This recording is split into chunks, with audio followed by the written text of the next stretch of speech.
This is Katrina Mottis. And Chiquita Watkins. And this is the Black and White. On today's episode, we're going to discuss how we got into real estate. If you don't already know, we are two real estate agents here in the Indianapolis area. I cover mostly Indianapolis, East Side, but I'm definitely rated E for everywhere. Katrina covers. I cover Marion County, all the donut counties to there, and then I actually go one more county out from that. So I cover a huge wide range area from rural land all the way just to city life, you could call it. Yeah, so I got my license in 2017. I got my license due to lack of knowledge from the agents that were helping me. I just felt, I guess I kind of felt like I was doing one of the biggest purchases in my life with no information. The agents that I worked with two different kinds. One that did real estate part-time and one that did real estate full-time. And just both agents just lacked the ability to really explain the process to me. I feel like real estate is so important to not only yourself, but also to our economy that you should know more about it. So I end up just saying, let me do it. I'm going to get my license. I'm going to actually be that person to help educate my clients so they know what they're doing when they purchase or sell a home. I got my license in 2020. I was, at that time, I was a full-time police officer, and I was, talking to Chiquita, watching her really grow her real estate career. Because of that, she actually helped my husband and I buy our first home together. And during that process, I just felt really in love with the whole home buying process in general. I loved the way that she had approached it. And of course, she's my best friend, so I'm going to be a little biased, I guess. But I loved everything about the experience. And I was like, you know what? I want to get into another type of career, because essentially she's helping people, right? And I like helping people. That's me. That's my character. I was already helping people as a police officer at a completely different capacity. But now, real estate is a whole different one. Got my license in 2020. Told Chiquita she was starting a team. Keyword is told. I did not ask. I told her that she was starting a team, and that team was me. I was her teammate. She was taking me on. She didn't really have any say. And from there, she and I, we've talked about how our personalities go really well together. We built that team. We did. We recruited people. She was able to talk to people. I was able to talk to people, and we built her team where we started with Keller Williams. From there, I went solo, started my own team as well. We both have, tried other brokerages since then, grew in this industry and in this business, and learned a lot, right? We have learned the hard way. We've learned the easy way. We've learned every way possible that you can possibly learn and grow in this, which circles us all back around now to where we're at, which is, you want to tell them what the name is? So we are now the two owners of Onward Realty, a part of the Ever Real Estate Network. Yes. So super exciting. So essentially what that means is, y'all, we're opening up our own place together. So I'm getting a roommate, guys. She's getting, once again, I'm telling her, like, we're a team. And we are. So we are opening up our own office. Chiquita already had the office building from when she was with Compass. It's located at 6115 Allisonville Road in Indianapolis. And again, it's Onward Realty. It's with Ever Real Estate Network. Because we're moving onward, guys. Like, as the market shifts, as it changes, you have to figure out how to continue to grow and to be great agents. You don't want to get stagnant. You don't want to fall by the wayside. You have to continue to move onward. So that's kind of how we came up with the name, so that we can continue, the motivation that we have for not only our clients, but for other agents as well. So honestly, ourselves too. Seriously, ourselves too. And any business owner out there, or anyone that's ever just been at a place in their life where burnout's a real thing, right? Burnout is a huge thing. And when you are constantly pouring from your glass into other people, we're moms, and we have other people in our lives that depend on us. When we wake up, someone needs us. When we go to work, someone needs us. When we come home, someone needs us. Even all the way to bedtime. Like, my kids go to bed and then my husband just looks at me across the room. I'm like, don't even look at me. Don't even look at me. Like, we're done. Like, I need me. I need a time to replenish my glass, because burnout happens so much. And she and I both have been at that stage multiple times and pulled each other out. Being high producing real estate agents mean you don't have days off. You don't have sick days. Mm-hmm. You don't have a rest, because it's the old saying where, your clients always think they're the only ones that's working with you. And I can tell you, when you're working 10 to 15 clients at one time, they all act as if there's nobody else you're working with. And I feel like on my end, I will never be like, I got other clients. So right. I really kind of do it to myself, where I instill that in them, because I always answer my phone. I always answer my email. I'm always answering my text. There's not I could be in the hospital. I'm still going to be like, hey. And we were. I literally gave birth to my son and was on the phone 2.5 hours later because there was a closing happening the next day. So we both do it to ourselves, but we also both can recognize that in one another, and that's why we do really well with pulling each other out of that slump, or where she's like, hey Kat, I got 25% today, cool, I'm picking up that 75%, and vice versa. We just do that. But I also feel like that's all honestly what makes us great agents at the same time, is our clients do feel like they're the only ones, right? Yeah. They feel like they can call us at any moment, anytime. They know we're going to answer, they know we're going to respond. And while that may be controversial at times, because it puts a lot of onus on us, it really does make our clients' experience more personable.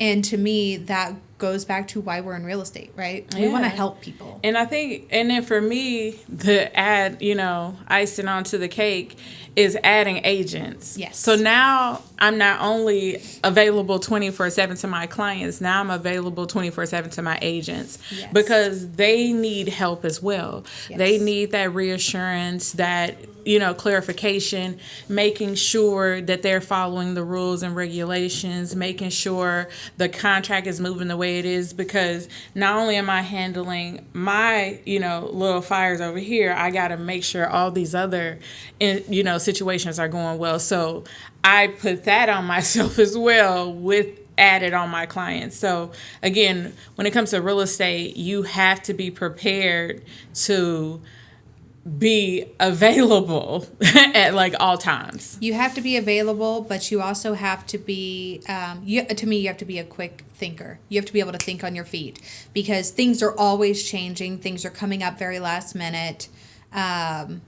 And if you do not have a creative mind, if you're not able to be fluid with any of your decision making, if you think everything is black and white, see what I did there? In real estate, it's just not the case. It's almost like that in real life too, right? There are gray areas in so many different aspects, and real estate is one of them. For instance, do you have an example you can share of where you thought everything was running smoothly, and then all of a sudden it just crashed and burned, and you had to play firefighter and put out fires now to save a transaction? Oh, I had one where there was a wife involved, where she's not on the deed, but legally she's married to someone and they were in the middle of a divorce. And we were sitting at the closing table. Were you selling the house or buying? So I had the buyer. Okay. I had the buyer. We're sitting at the closing table, and one of the title reps comes out and say, "Hey, is your wife on the way?" And we're like, what? To the house that you were buying? Yeah. Okay, so the wife was still on the deed of the house that your buyer was purchasing. So she wasn't on the deed. There was a divorce decree that she got a portion of the house. Oh. So since she wasn't on the deed, we didn't see her. We didn't see her on our side because we're looking at things. But when the title was ran, it was stated that the wife gets a part, so she needs to sign off on it. And oh my goodness, like that was horrible because at that situation, you have a client that has paid for an inspection, paid for an appraisal, paid for moving, already put in her notice that she's about to move from the place she's at now, that she doesn't have a home to move to now. Don't have a home to move to. Yeah. And the seller is just like, oh, I'll get her signature. So several days go by and she's already sent her money in, she's already wired her. We're just sitting here waiting on the wife's signature, which never came. So we ended up moving really fast, found her another home, got her in less than 2 weeks. Wonderful lender, Brian Brandt. Whoop, whoop. Bailey and Wood. Yes. He came through so quick on that. 2 weeks. 2 weeks from putting that offer in to the closing table to get her moved into her new home. And, it just worked. Like, again, it was a blessing for her because we were able to find actually a cheaper home for her, came with some better amenities, came with all the appliances, washer, dryer. It just ended up being a better pick for her. Yeah. But that's just one of the things that when you don't think fast on your feet or have the right people with you, that you can have somebody in a tough situation. Because like I said, she was in a horrible situation thinking that she was closing on a home, and that didn't take place. The thing you said about having the right people around you, making sure you got right people on your team, that was probably one of the biggest eye-opening things in real estate. Everyone, when they go get their license, they come out, they're like, I'm going to be selling houses left and right. I know what I'm doing. No, you don't. I promise you. I felt like everything I learned at actual real estate school, I didn't even utilize in real life selling and buying and investing of real estate. I have had to, I've had lenders that have dropped the ball on stuff. And because of that, they have cost my clients time, money, effort, energy, heartache. They've cost me time, money, effort, energy, and heartache. It's a full circle. So having the right people on your team, which is why you and I have also decided to start this brokerage. We have been at brokerages where we don't have the support. We have been at brokerages where we do not have the education. We don't have the knowledge. We don't have the power. We don't have the creative mindset that honestly needs to go into real estate to be successful, right? Do I think anyone could, go get a license? No, I don't. Do I think anyone could actually sell a home to and actually genuinely tell you that they knew every step of the process? No. I bet you I could probably find agents to this day. Did you know that there's actually over 10,000 licensed real estate agents in the state of Indiana? And did you know, I looked recently, you and I are consistently in the top 200 of the state. Consistently. And I don't know about you, but being in the top 200, over 10,000 agents. And she and I are single agents. A lot of these other agents that are in the top 200, they have teams. Yeah, so those teams. Numbers are actually other people selling real estate as well under them and putting them in their name.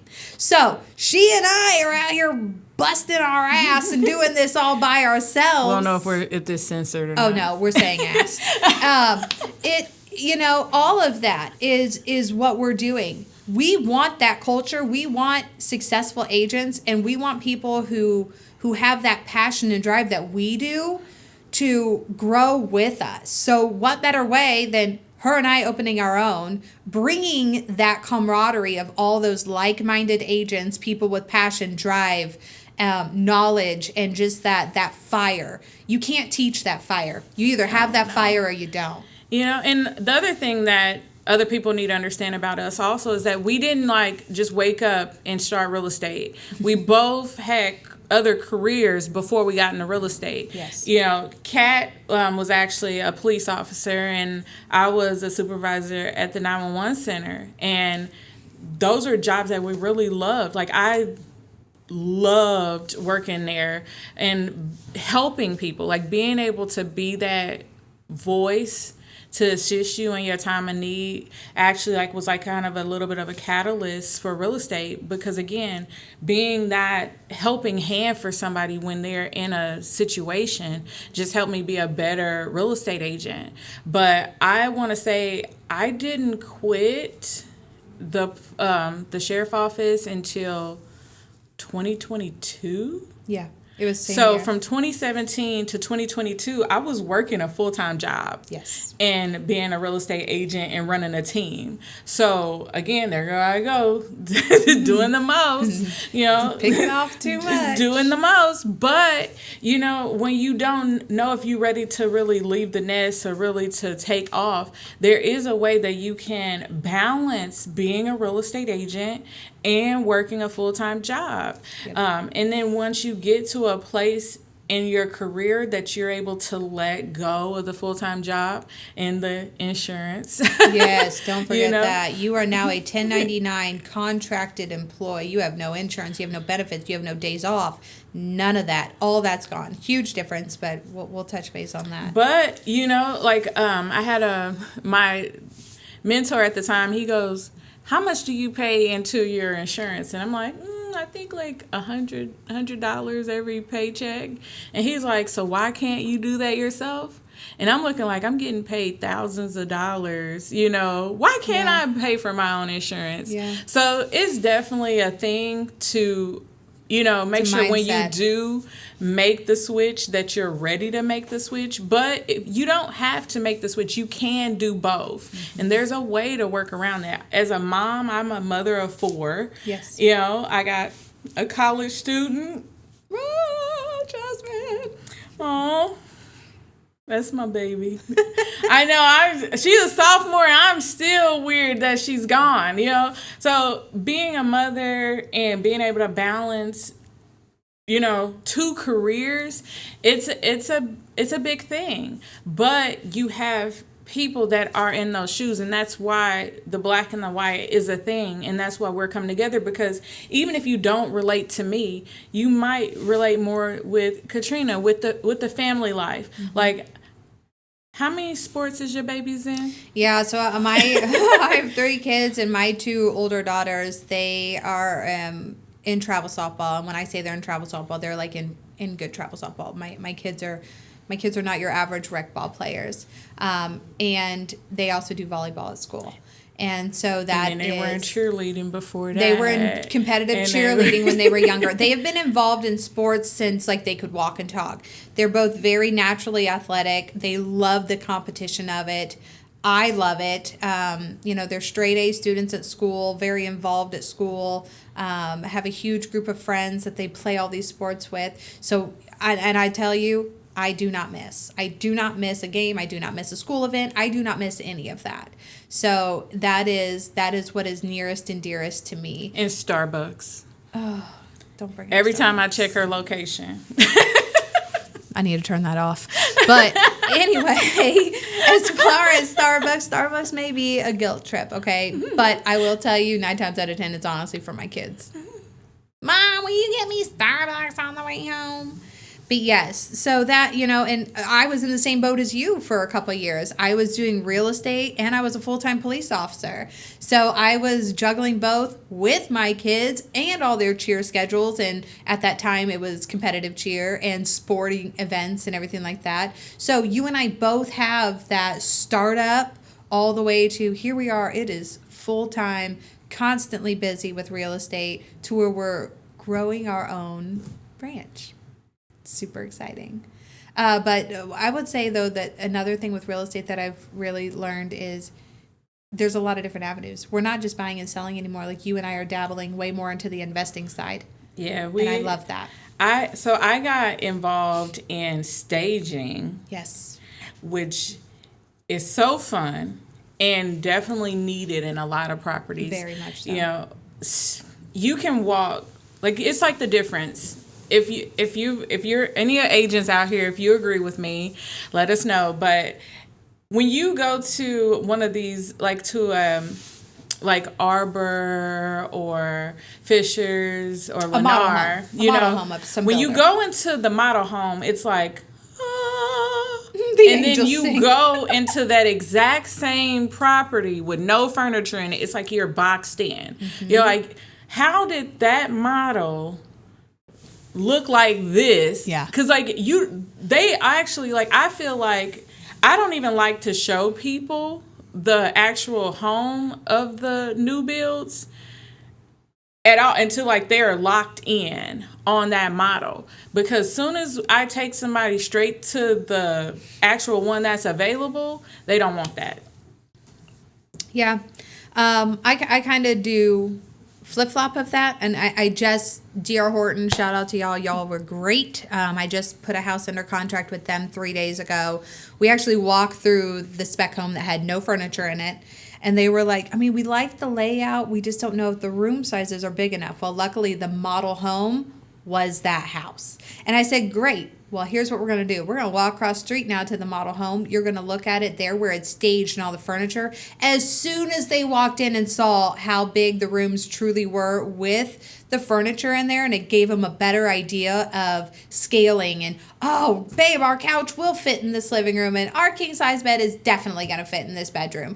It just really does help create that full picture, because not everyone has that creative eye. You can't see it. No. You can't see it in that empty space. The first thing you always hear someone say when you take them into a vacant home is, this is too small, this is too small, or they start nitpicking some of the craziest things you would ever nitpick. So staging a property is probably one of the most important things you need to do to build that sight of how they want to see themselves in a home. I just staged a house yesterday for a listing. I'm about to go live.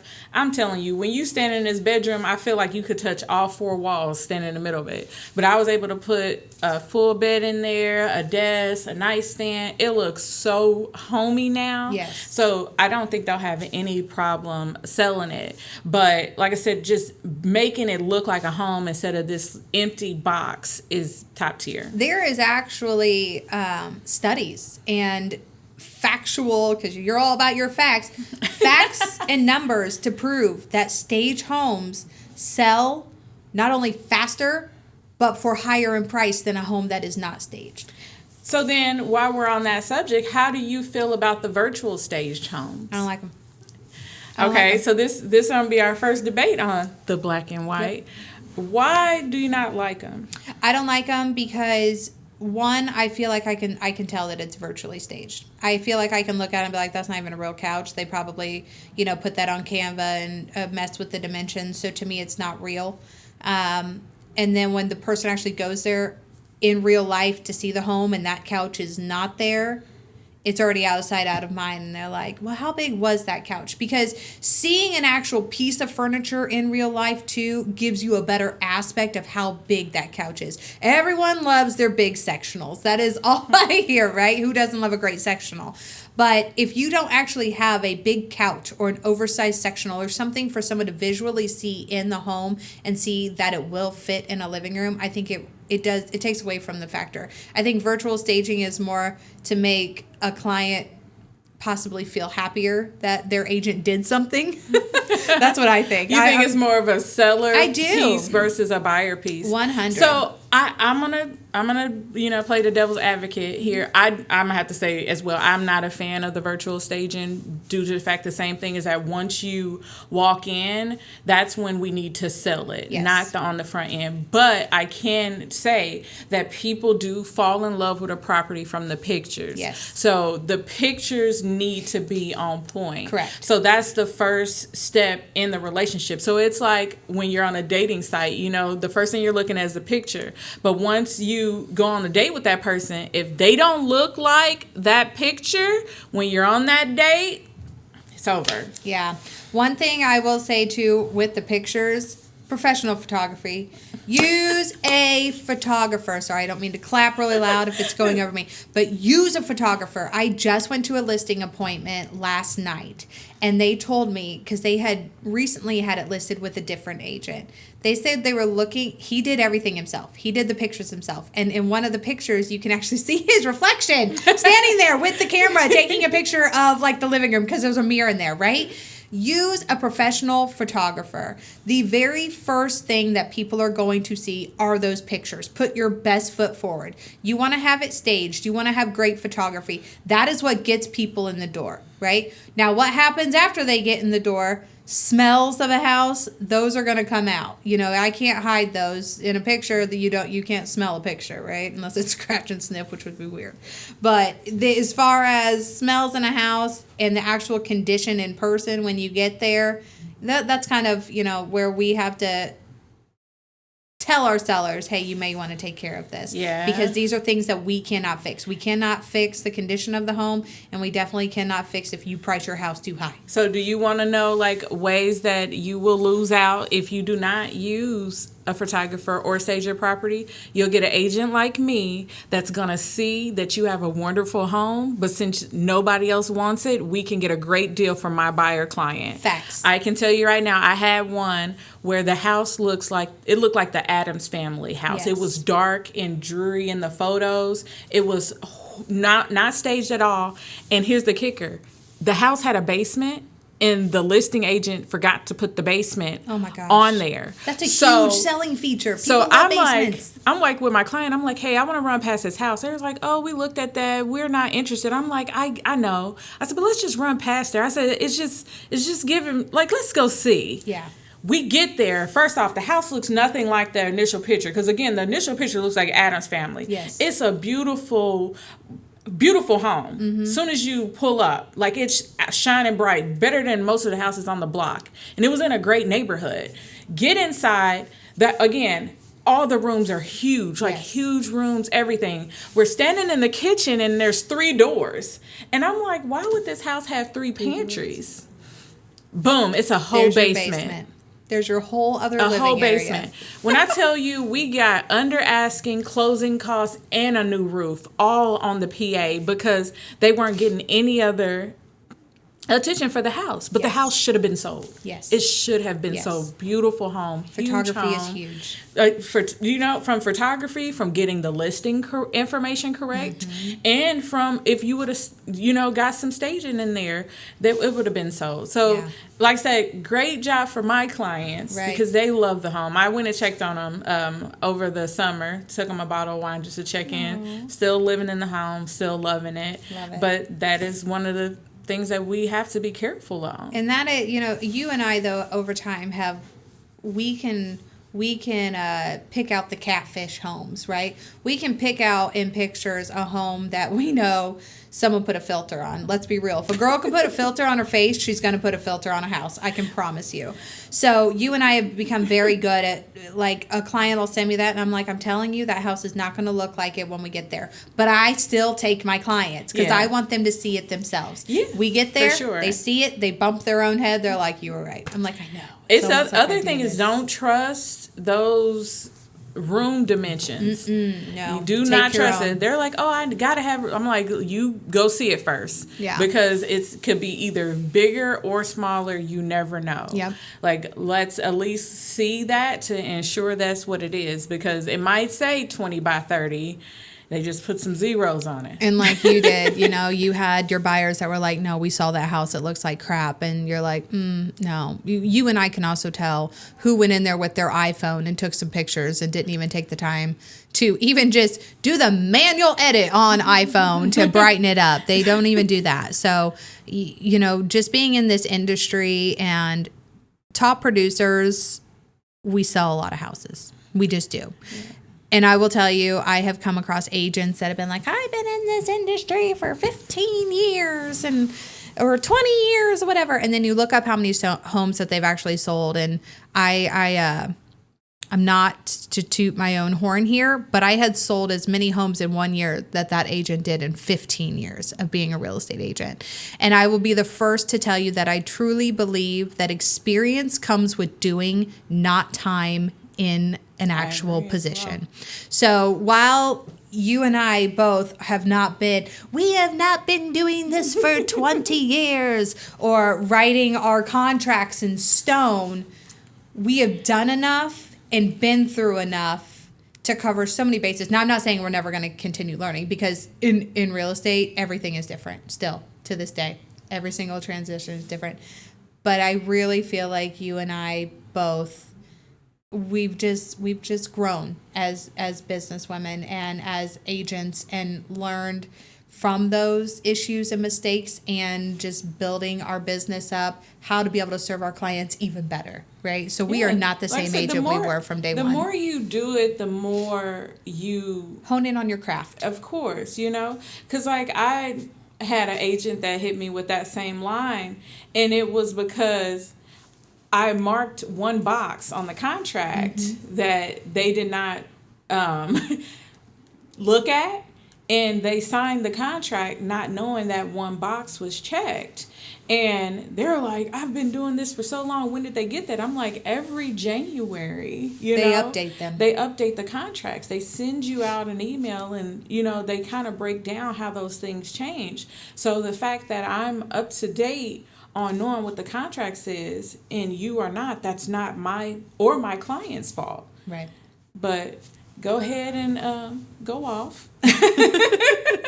I'll mute my phone. I'll come back. Let you have your vent session. All this. Oh, that was at the closing table. Oh, even better. And that was even crazy. Like you didn't see it on the settlement statement either. Right. That There's we multiple all other get, times that you would see that. to go over. There was a lot of time that took place that question should have been answered. And again, it wasn't even the agent that seen it. It was his client that seen it and was like, well, I was curious about what this is for. Couldn't even answer it. That's embarrassing. That's embarrassing. I just have one last question before we wrap up or whatever. Do you think that real estate agents are given enough credit? I do not. And it's due to the fact, from my standpoint, of that what we do isn't front and center. Our goal as being the middle person in a transaction is to ensure that it goes smoothly and as much drama and stress is taken off of the plate of the people in the transaction. So if your transaction went smooth from A to Z, you're going to think I didn't do anything. But you don't know what all I did to ensure that it get You're there. talking from a buyer standpoint, right? From a seller standpoint as well. Yes. I agree. Yeah. Yeah, like on both sides, because you don't know who I talked to move something around that somebody said couldn't go this way, or we need this clarified and I already had that information, so I didn't need to reach out to you, or this repair needed to be done and I already have my contractor working. There's a lot of things that we take care of that sometimes I don't need you involved in that, but just know that it got taken care of. The whole I don't need you involved in that right there. And I feel like that's kind of been a big thing that I've seen lately is I have sellers that think they need to know, and it's like, how do I politely tell you no you don't? Because if I had to tell you and check in with you every day of every single thing that I've done with your house, I will be on the phone with you for probably about an hour and a half, 2 hours a day. I don't have that time in the day to go over that with you, right? There's a lot of reverse prospecting behind in sellers. There's a lot of phone conversations and reaching out to other agents that have maybe homes for sale in the other area. There's a lot of behind the scenes thing on not only a seller aspect, but definitely a buyer's too, that I guess, and this is where maybe I'm still learning and how to, so if anyone has any advice on this, please tell me, other than just be more, communicate with them more. I can't. Mm-hmm. There's not enough time in the day or my life to be able to communicate every little thing. Just know that when I bring you any and all feedback, one, it is pulling teeth to get feedback from any agent half the time. Oh, so if you get over 50, we can have a whole episode about that. If you get 50% of agents that give feedback on your showings, you're already in the plus. If you have other agents that are not giving feedback, though, and I can promise you, I've already called them or texted them and they have not responded, we're not getting that feedback. If you don't have an offer in hand, they don't like your house. I don't know what else kind of feedback you need at that point. But it's very disheartening when people kind of don't know what all we do, and they make us feel like it's our fault. And me being the type of person I am, and I think you're the exact same way, we take it personally. We do. You, I think, are a little bit better with brushing it off your shoulder. I'm still learning on that. I want to say, year 3 in, I had a bad experience with a seller and didn't want to do any more listings. Yeah. Like, I was, ready to refer out all listings because of one seller. Yeah. And what's crazy is I sold her house, offer in hand, less than 24 hours on the market, and she came from another agent, sold her house, for her asking price. Literally, it was one of the easiest transactions, and she was mean to me the whole time. Yeah. And I was just like, what did I do? I even painted. Yeah. I even painted her house. I painted a I've room in her done house. that. I painted a room in her house. And when the appraisal came back, there was peel and paint around the door. So Went and took care of did that. too. So Yep. it's because she wasn't here. She Yes. she literally moved. Yeah. So she go, I'm selling my house. Here's the keys. Boom. Yeah. Every phone conversation was horrible. Even she came back to close.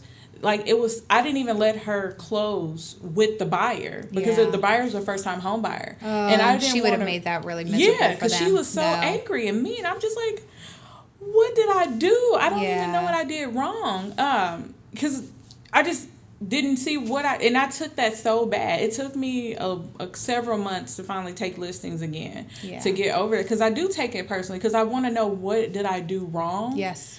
And then what made me get back into listings, this is going to be the craziest thing, she gave me a review. What was the review? It was one of the best reviews I ever had in my life. Swear. I was just so confused. I was like, maybe it was me. Maybe she's tough love. She's a tough love kind of person. Maybe it was me. I don't know. Maybe you were just reading it wrong. Everybody Apparently, felt that way. yeah. Even title was even what is wrong? I was like, Wow. I have no idea. I have no idea. Have you ever fired a client because of that? What? Because Have of you that? ever fired a client, period? Oh, fire client. Of course. Yeah. Of course. All money's not good money. Yeah. And you have to make sure that you're doing everything ethically. And some people don't understand that some requests are unethical. Yes. Yes. Yes, they are. So, well, that kind of wraps us up on why we got into real estate and how we honestly run our real estate. And so make sure you check out Onward Realty. It's with Ever Real Estate Network. We will be opening up. We're actually already up and running, but we're going to be having a grand opening. yes, looks like April 2025. April, yes. So we're going to have a grand opening. So we're going to have all the fun things, but we'll get back to that. Yes. But like I said, if you're interested though in getting your real estate license, we are, bringing on new agents and even experienced agents. If you're looking for a change and a more upbeat, fun culture, definitely check us out. We may be a great fit for you. So keep us in mind. But once again, I'm Katrina Mottis. and I'm Shakita Watkins. And this is the Black and White.